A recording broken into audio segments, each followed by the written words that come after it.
Revelation chapters 8 and 9. When he opened the seventh seal, there was a silence in heaven for about half an hour. And then I saw the 7 angels who stand before God, and 7 trumpets were given to them. Another angel who had a golden censer came and stood at the altar. He was given much incense to offer, with the prayers of all God's people on the golden altar in front of the throne. The smoke of the incense, together with the prayers of God's people, went up before God from the angel's hand. Then the angel took the censer, filled it with fire from the altar, and hurled it on the earth. And there came peals of thunder, rumblings, flashes of lightning, and an earthquake. Then the 7 angels who had the 7 trumpets prepared to sound them. The first angel sounded his trumpet, and there came hail and fire mixed with blood, and it was hurled down on the earth.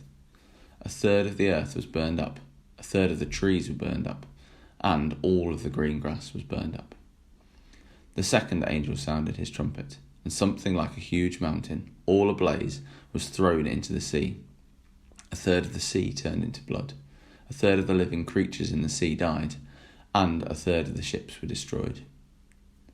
The third angel sounded his trumpet, and a great star, blazing like a torch, fell from the sky on a third of the rivers and on the springs of water. The name of the star is Wormwood.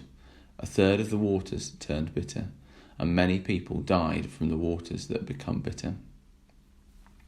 The fourth angel sounded his trumpet, and a third of the sun was struck, a third of the moon, and a third of the stars, so that a third of them turned dark. A third of the day was without light, and also a third of the night. As I watched, I heard an eagle that was flying in midair call out in a loud voice, "Woe! Woe! Woe to the inhabitants of the earth, because of the trumpet blast about to be sounded by the 3 other angels." The 5th angel sounded his trumpet, and I saw a star that had fallen from the sky to the earth. The star was given the key to the shaft of the abyss.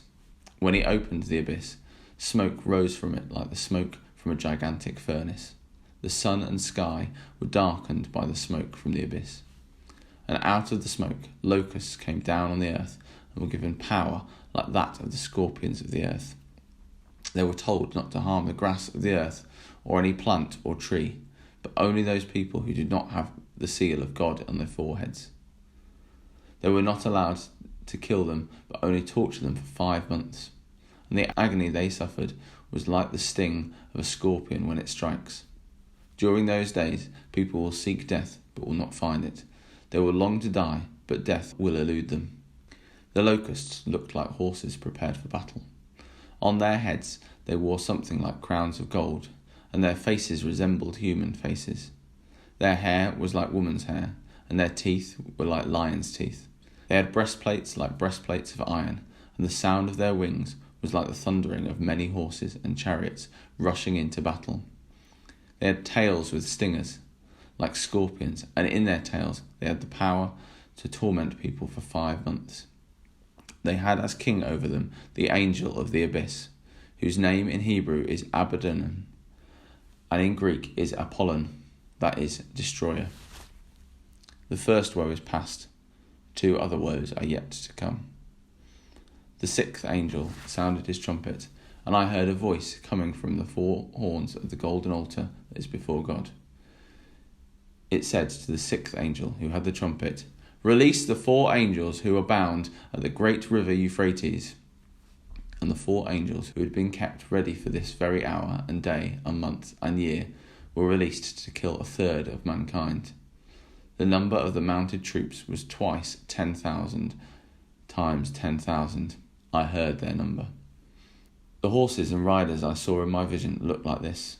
Their breastplates were fiery red, dark blue, and yellow as sulphur. The heads of the horses resembled the heads of lions, and out of their mouths came fire, smoke, and sulphur. A third of mankind was killed by the 3 plagues of fire, smoke, and sulphur that came out of their mouths.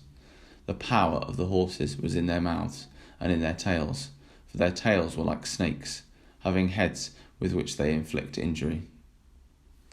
The rest of mankind, who were not killed by these plagues, still did not repent of the work of their hands. They did not stop worshipping demons and idols of gold, silver, bronze, stone, and wood, idols that cannot see or hear or walk. Nor did they repent of their murders, their magic arts, their sexual immorality, or their thefts.